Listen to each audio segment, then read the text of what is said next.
Halo, apa kabar? Kiranya kita semua dalam keadaan sehat, bersemangat, percaya, dan setia mengikuti Tuhan. Saat ini kita mau menghayati kehidupan Harun. Firman Tuhan dalam Keluaran 4 ayat 14 sampai 16 menyatakan bahwa maka bangkitlah murka Tuhan terhadap Musa, dan ia berfirman, "Bukankah di situ Harun, orang Lewi itu, kakakmu? Aku tahu bahwa ia pandai bicara. Lagi pula ia telah berangkat menjumpai engkau, dan apabila ia melihat engkau, ia akan bersuka cita dalam hatinya.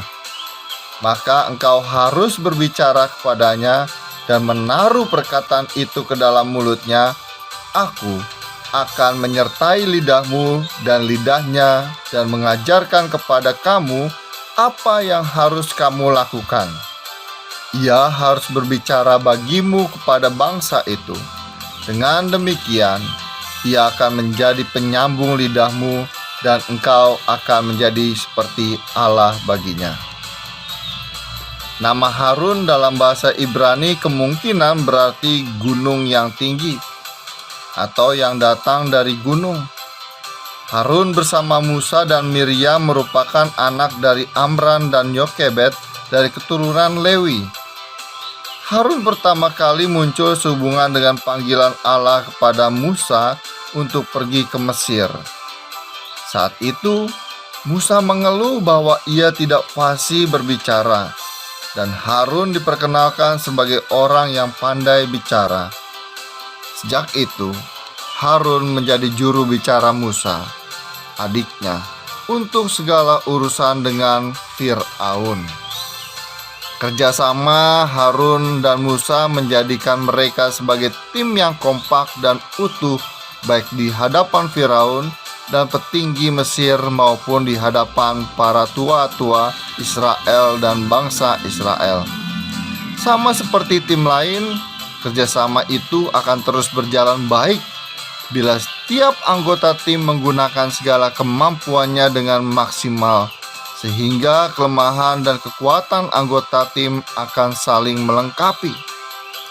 Harun melengkapi kelemahan Musa untuk berbicara di depan umum, sementara Harun juga sangat memerlukan Musa sebagai pemimpin. Sebagai pengikut yang baik, Harun sangat sedikit memiliki kemampuan untuk berdiri sendiri. Tekanan orang banyak mudah menggoyahkan pendiriannya. Demikianlah Harun menyerah dan memenuhi desakan Israel untuk membuat ilah bagi mereka ketika Musa sedang berada jauh di atas gunung Sinai bersama Tuhan untuk menerima 2 loh batu yang berisi hukum Allah. Kepemimpinan dan kelembutan Musa jugalah yang meredakan murka Allah yang menyala-nyala setelah Harun dan Israel menyembah dan mempersembahkan kurban kepada anak lembu emas buatan tangan mereka. Sebagai tim, Harun dan Musa melakukan kesalahan ketika dalam perjalanan memimpin Israel, mereka kehabisan air di Meriba.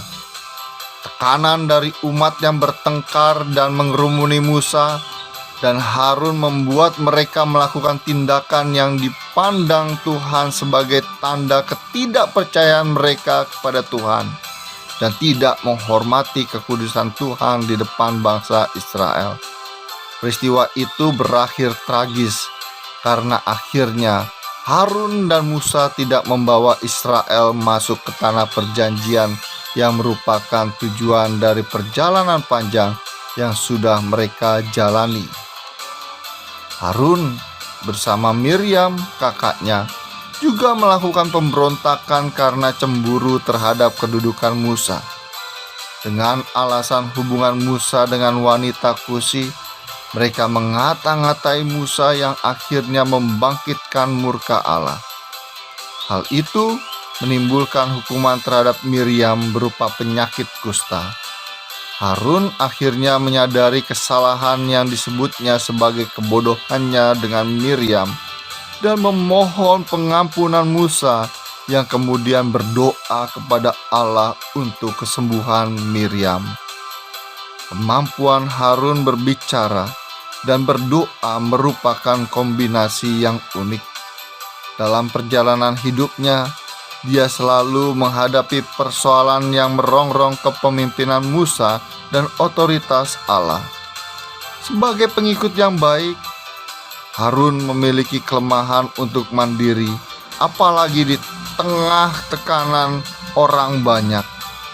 Banyak dari kita juga bertipe pengikut seperti Harun. Tapi kita harus sadar bahwa tidak ada pemimpin yang sempurna. Hanya Tuhan yang pemimpin sempurna dan yang layak menerima kesetiaan dan ketaatan kita kepada Dia. Dengan mengikuti pemimpinnya, melalui persekutuan dengannya, kita tidak akan salah langkah. Selamat mengikut Tuhan. Tuhan melindungi dan memberkati kita semua. Amin.